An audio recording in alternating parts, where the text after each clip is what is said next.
In my Y Elixir series, I compared a handful of different programming languages, and I identified the different reasons each of those languages was built.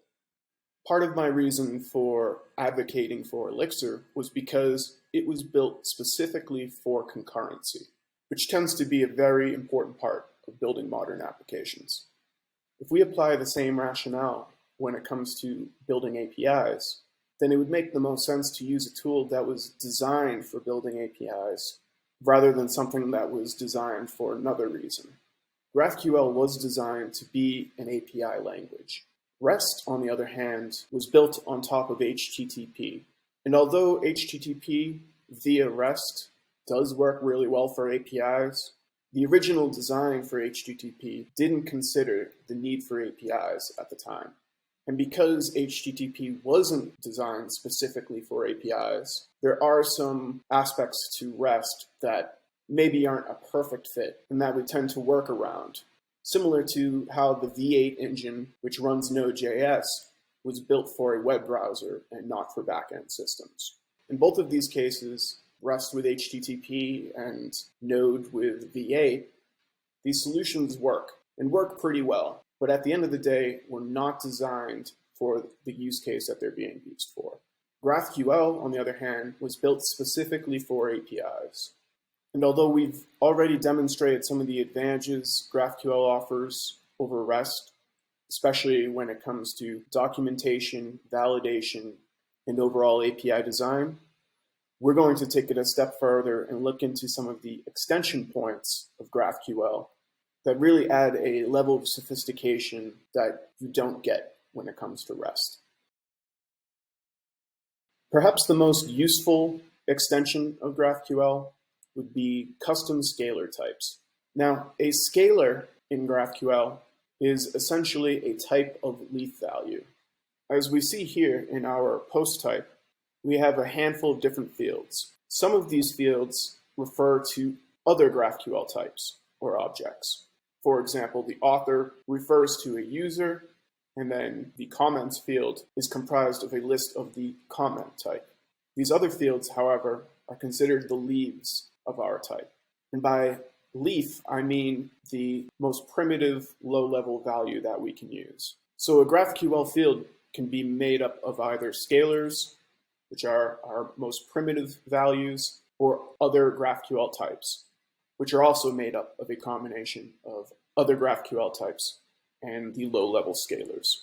Now, out of the box, GraphQL comes with a handful of basic scalars: strings, booleans, integers, primitive values that you'd find in really any programming language.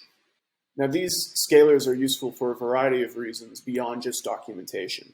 GraphQL has a validation stage, both for incoming values to the server. So if you were, say, creating a new post, it would validate that the post information you provide matches the specification of your schema, and will also validate responses as well, ensuring that the values returned from the query match the schema that has been defined.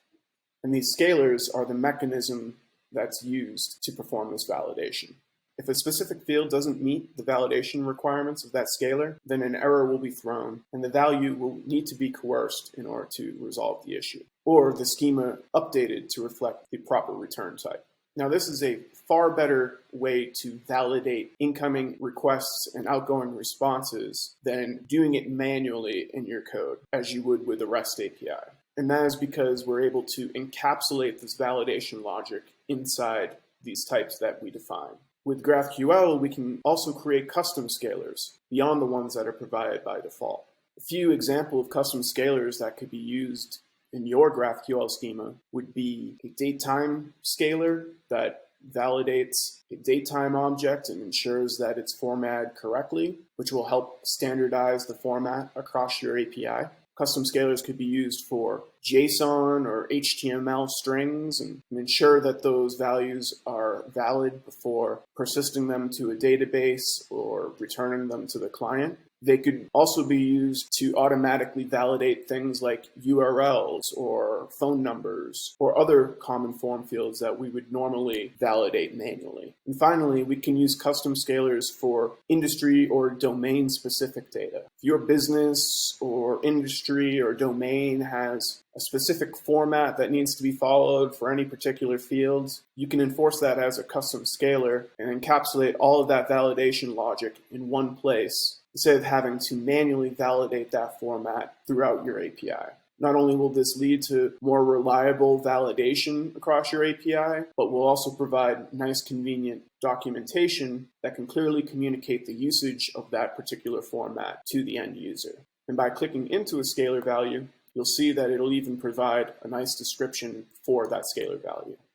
In the case of a string, the string scalar type represents textual data, represented as UTF-8 character sequences.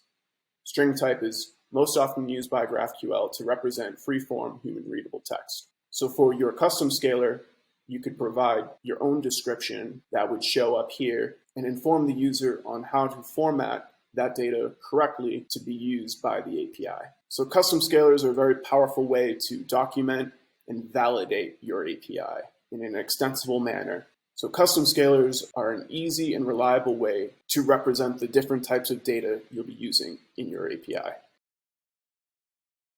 Custom scalars are probably the most common type of extension you'll be using in GraphQL. However, field behavior in GraphQL can be extended even further with the usage of directives. Now, directives are very powerful features and can be used for a variety of different use cases and also have the potential for being overused, considering how powerful they can be. From the official GraphQL spec documentation, as you'll see here from spec.graphql.org, we'll see the explanation of what a directive is. And it says, directives provide a way to describe alternate runtime execution and type validation behavior in a GraphQL document. Now, that's a pretty vague explanation, so let's look at a real-life example. Here is some documentation about directives from the Apollo GraphQL project. And you'll see here an example of using a directive.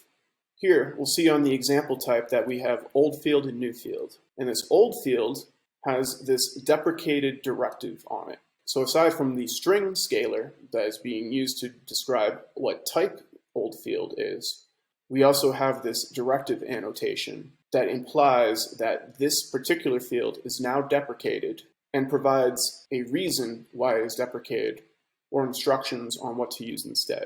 In this case, it just says use new field. Now, this is one of the most common use cases of directives and is one of the default directives that are supposed to be included in any GraphQL engine. Aside from deprecated, we have a skip directive and an include directive. Skip will skip that field if a condition is true, and include will do the opposite.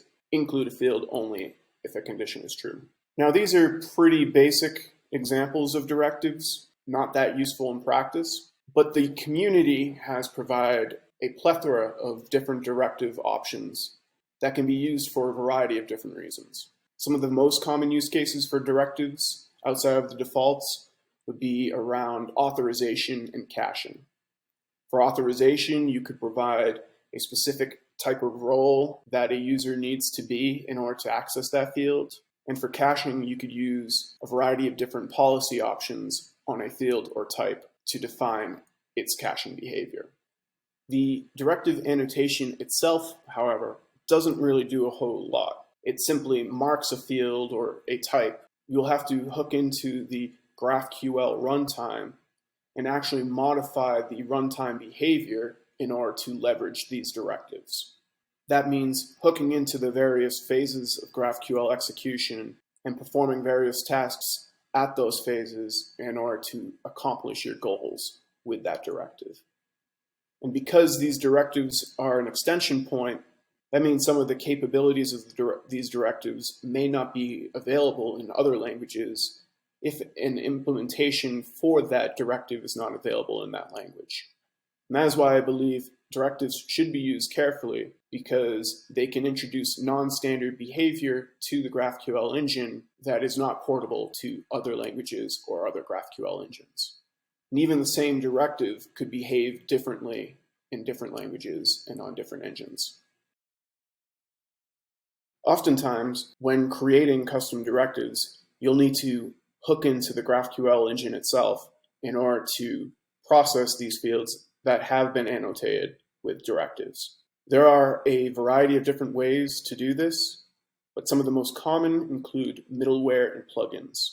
Now, different GraphQL engines and different languages have different types of extension points, and the GraphQL specification itself does not provide instructions on how to provide these mechanisms for hooking into GraphQL execution. In my experience, most languages do support middleware and plugins. Some also use extensions, but it seems that the community as a whole is moving away from extensions and sticking primarily to middleware and plugins. So in that case, I'm going to focus primarily on middleware and plugins. Now, as you'll see here in the Absinthe documentation, which is the most popular GraphQL engine for the Elixir programming language, we'll see that it says middleware enables custom resolution behavior on a field. You can use them to share common logic that needs to happen before or after resolving fields, things like authentication and error handling. So if you've used Express in Node.js, you're probably pretty familiar with writing middleware. And basically, middleware in GraphQL works very similarly. It's already mentioned authentication and error handling are two of the most common use cases for middleware. The best way to think of middleware is as an action that can be performed either before or after your resolver. And in this example right here, we do both. Before we execute the get the string resolver for our field hello, we first execute our authentication middleware, which will likely parse our token, ensure it's valid, and then inject that into our context for the resolver. That also probably means converting that token into a usable user ID. So when we execute our resolver, we know which user is executing this resolver. After resolution, however, we may want to provide an error handling middleware that may format our error in a way that works for our application and potentially even logs that error. Some other ways that middleware can be used would be for, say, an audit trail. So before we actually execute our resolver, we could store the actual query in some sort of data source and get a running log of all of the different operations that are being performed in our system. We could also use middleware for tracing or telemetry data if we're interested in monitoring the performance of a particular query or our system as a whole. However, tracing is probably more appropriate for plugins, which is where we can actually hook into various phases of the execution rather than just provide a before or after behavior. As we'll see in the plugin module, plugins are an additional set of callbacks that can be used by module-based middleware to run actions before and after resolution, as well as add additional phases to run after resolution.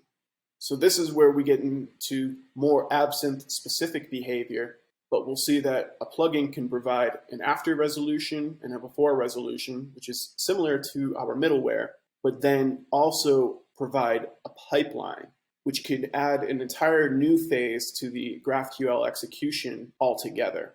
So plugins add an additional layer of customization via pipelines, which are ways to actually extend the GraphQL execution, which are often used in conjunction with directives, as we've already discussed, or can be used for other custom behaviors specific to our needs.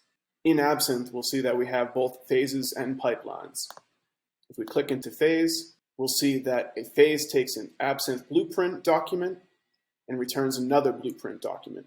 All validation, resolution, and result building happens via phases. And then it refers to Absinthe pipeline, and this describes a pipeline as merely a list of phases.